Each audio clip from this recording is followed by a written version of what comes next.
Mark, what struck you about the performance overall, more execution-wise, attitude-wise, anything that kind of jumped off to you, particularly in that first quarter?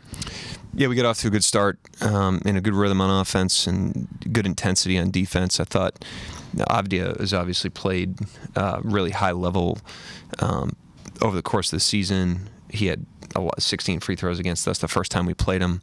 Thought we did a really good job with the game plan on him tonight, keeping him off the line, and making him earn everything. So a lot of positives from the game. We see them again on the road in a week, so we'll learn from it, and that'll be a tough game going up there. It seemed like they were just kind of over-leveraged defensively. You guys manipulated the pressure that they were putting on you and got backdoor time and time and time again. Is that something that you felt like you guys have practiced here over the course of the season, gotten better at, or just executed at a high level tonight?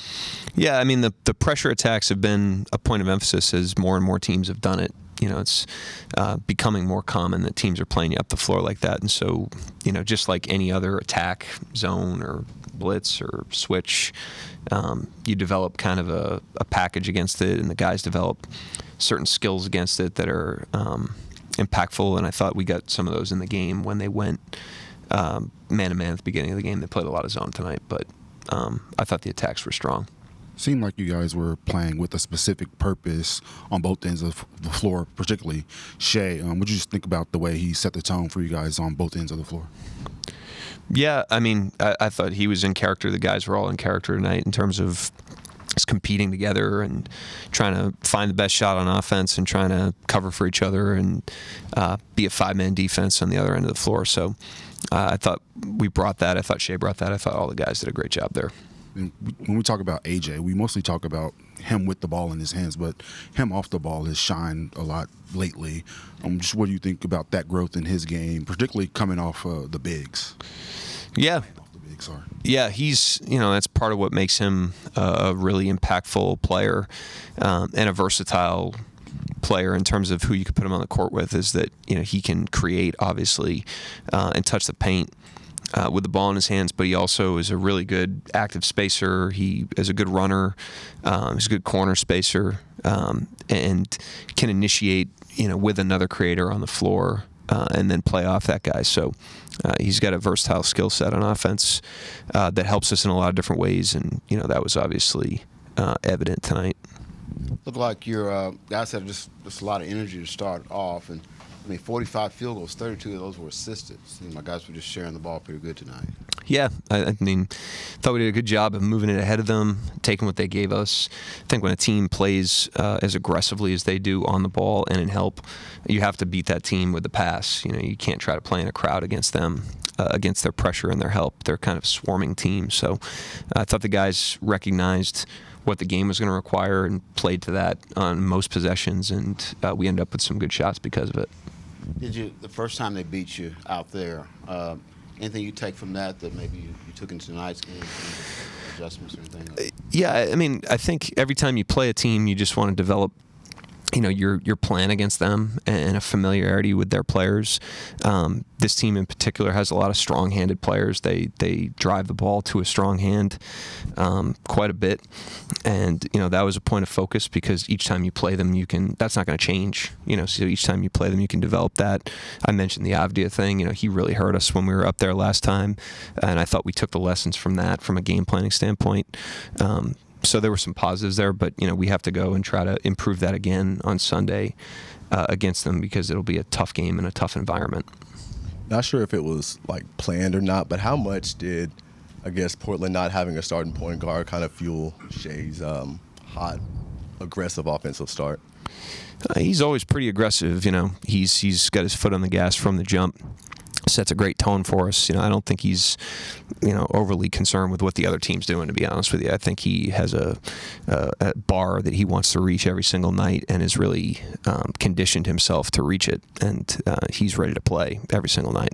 And then do you feel like these overly efficient nights are kind of like starting to be like normalized in a way, or is it still like shocking, I guess, from your point of view to see him like put up these 28 to 32 point games on 65, 70% shooting on a regular night?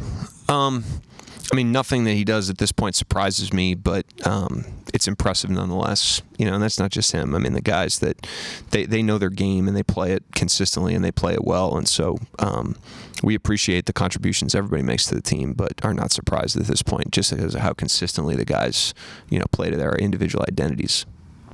It wasn't Chet's most efficient night offensively, but he just seemed to just continue to compete. Like Klingen's a handful, and he just continued to compete throughout his minutes. What have you kind of learned about that aspect of Chet's game? Yeah, I think one of the underrated things about the great players is that on their not their best nights, they're still above average. They don't fall off. That's what great players do. They not only have the loud games on the top end of their performance, but they have high floors, and that's the mark of him. He's got the highest floor. So even when it's not his best offensive night or whatever, he's still incredibly impactful, and that's every night. And that is one sign that he's a great player. That's what great players do, is their off nights, so to speak, are still on when it comes to team impact and helping you win.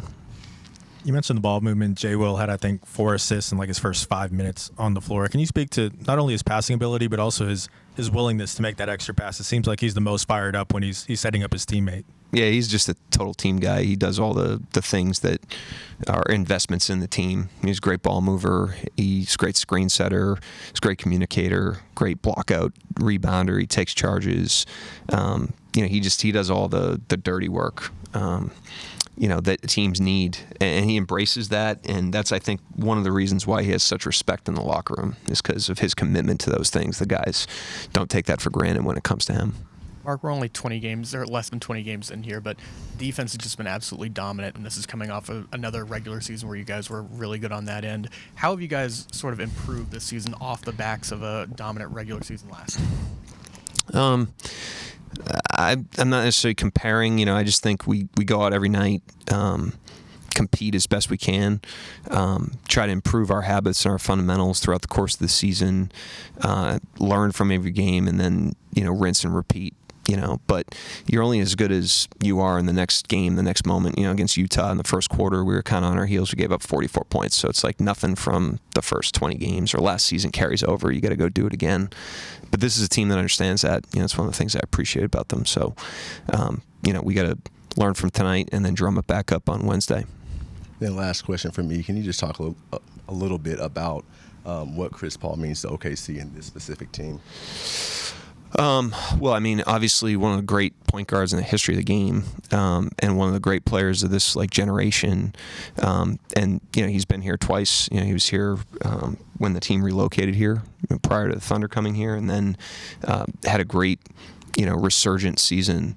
The year that he was here, and just brought a professionalism, a readiness, a seriousness about his craft that was potent every single day. And he's a great example of what I mentioned with Chet. On the night, in some random NBA city in the middle of December on a Wednesday, he's going to be ready to play. There's just a high level of professionalism that he brings, and that's what the great players do. You got a lot of season left, but this is another 10th, I think, fourth quarter that SGA didn't play. What's that do for him? Is that any impact, good, bad? I mean, it's not bad, I guess, but what's your thoughts on him getting these fourth quarters? Yeah, I mean, he's built a base, from a physical standpoint to be able to withstand, heavier minutes in a condensed schedule. I mean, he's in his whateverth year, and so he can handle a pretty good load. But we want to be opportunistic when the game is where it is. And not only opportunistic about getting him to the bench, but opportunistic about getting other guys out there, because you only get so many game minutes, and those are huge developmental minutes for the guys that get to play, and not just the guys that weren't in the rotation that night, but allowing some rotation players to play different roles. We've used Kaysen and AJ in that way so far this season. So we really try to maximize every minute of the game, regardless of the circumstances. And when the score is where it is, we try to take full advantage of that in every way that we can. It seems like you like to use Isaiah Joe out there, in these fourth quarters with some of the younger, more inexperienced guys. Can you take me on that decision? Well, I mean, he's a guy we could obviously put on the bench sometimes too. We floated other guys into that role, so it's not like a permanent thing. I respect his professionalism. He plays to his identity all the way through. He had like 2 back tips tonight, in a 30-point game. Those are just like all-out effort plays, but those are the types of invisible things that build integrity in your team, and like I said about Jay Will, the guys, you earn a lot of respect when you do stuff like that because you're doing it just for the sole purpose of competing and making investments in the team. And he does that no matter what minute of the game he's out there in.